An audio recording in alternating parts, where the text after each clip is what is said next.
The Firebird Suite, of course, is 22 minutes or so, and it's the most often performed piece of Stravinsky.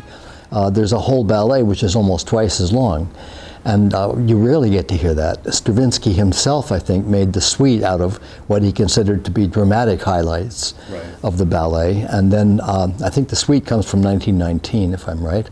And the overall ballet has been choreographed at New York City Ballet, and occasionally we hear it in concert, but rarely. A lot of the other music that's not in the suite is more of an incidental nature, but very colorful, very imaginative, and very beautiful. And it's probably, as Stravinsky said, a young composer flailing around to find out how to meet a commission on short notice.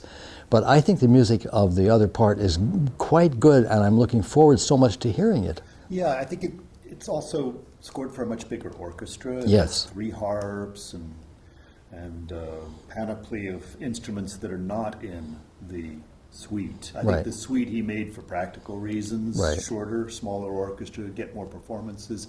The ballet somewhat impractical, but I agree that it's incredibly colorful, incredibly original, and his first big piece, his first attempt at a really large piece that was enormously successful. Yeah. As you say, he wrote it in 1909, 1910. Right. He was commissioned kind of at the last minute. Yes. I think Diaghilev had the idea with Michel Fokine, the choreographer, of this kind of Russian folk tale of the Firebird.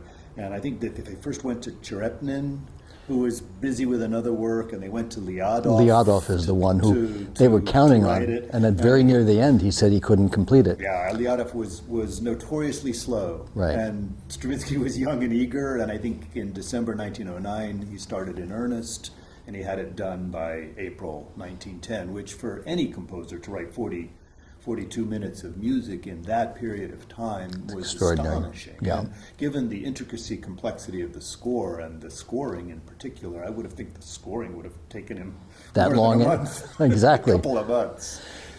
One story I always like to tell, and we ought to get this in here, is that at the premiere, Debussy came, went backstage to meet Stravinsky, and when they met, Stravinsky said, "Oh, Maestro, I owe you so much." Debussy quietly, after thought, said, "Yes, I can tell." And then Stravinsky continued the conversation. He said, "I just wanted to know your opinion, though. It's only my first work, don't be too critical, but what did you think?" Debussy, long pause. "Well, one must begin somewhere." And so this began a lifelong relationship between them on a kind of cool note. Yeah. And there was always a little caution in their relationship, but warmth and respect as well. Yeah.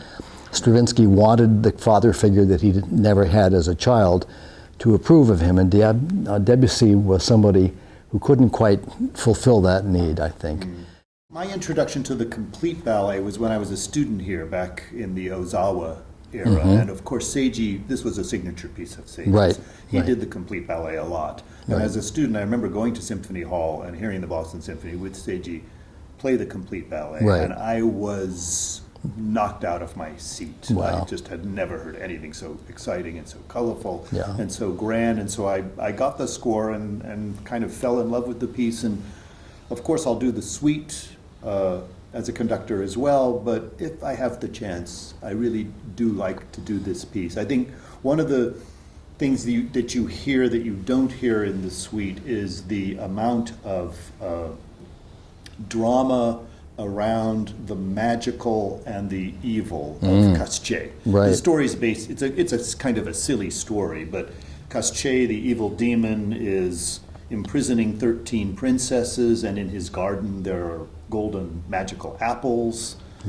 The Firebird is a half woman, half bird, colorful plumage character, and then there's Prince Ivan. The kind of the archetypal hero, Russian hero, who kind of stumbles across all of this and at some point risks going into Koschei's castle, the castle of the evil demon. And at that point, about halfway into the score, the colors become absolutely extravagant, magical, wild, aggressive, and you hear this this music that the leitmotifs that are associated with Right. Koschei, the evil demon.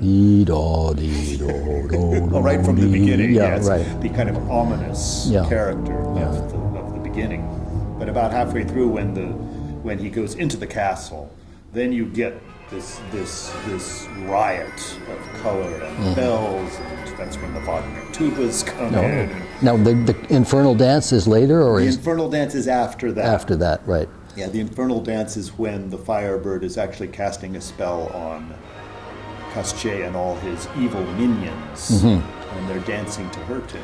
Yes, and it's I guess a kind of a wrestling match of some sort, right? Yeah, It's a struggle between the evil man and the hero. Yeah.